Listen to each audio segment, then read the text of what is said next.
Michael Jackson is a name the media love to use to create headlines. Most stories are fake. Very few are true. Hi, I'm MD Love and I'm here to talk about everything from my point of view.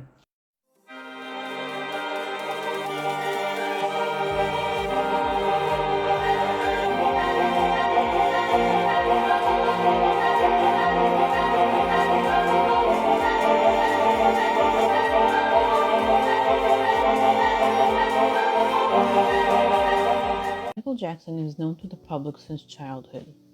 He was the cute, talented kid from the Jackson 5. Later on, he became a solo artist.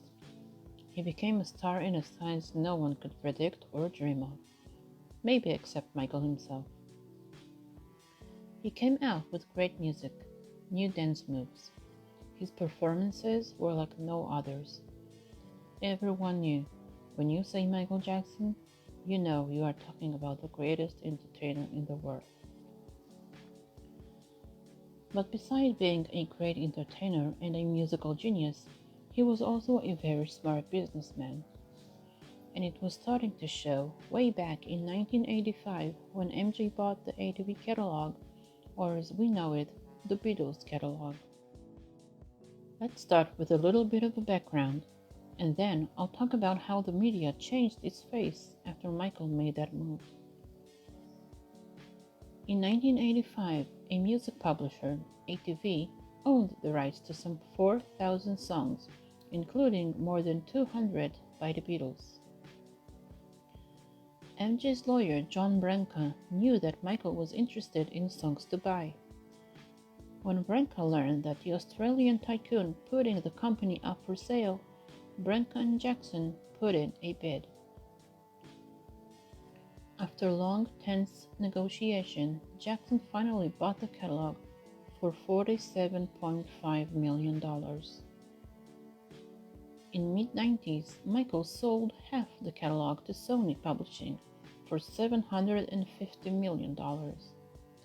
Personally, I don't know much about business and especially music publishing, but that sounds to me like a great business deal. Now, let's go back talking about the media and how they changed the way they are presenting Michael to the public after 1985.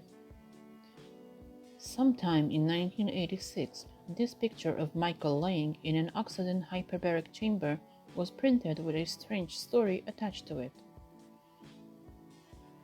They were claiming that Michael started sleeping in that chamber because he is trying to prevent aging, and that he is planning on staying alive until he is 150 years old. Now, before I tell you the real story behind this picture, I want you to pay attention to the timing of this story coming out. Let me refresh your memory for a second. Michael bought the Beatles catalog in 1985.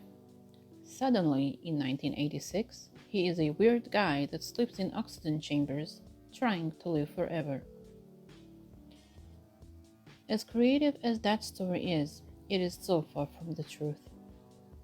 The truth is that Michael was invited to take a look at this oxygen chamber and bring awareness to it, because it helps burn victims, just like he was after the Pepsi accident in 1984. Michael got into this chamber and someone took this picture and sold it to the papers. The reason I am telling you about that picture is because that was the first lie in the sea of lies the media started telling about Michael for years later.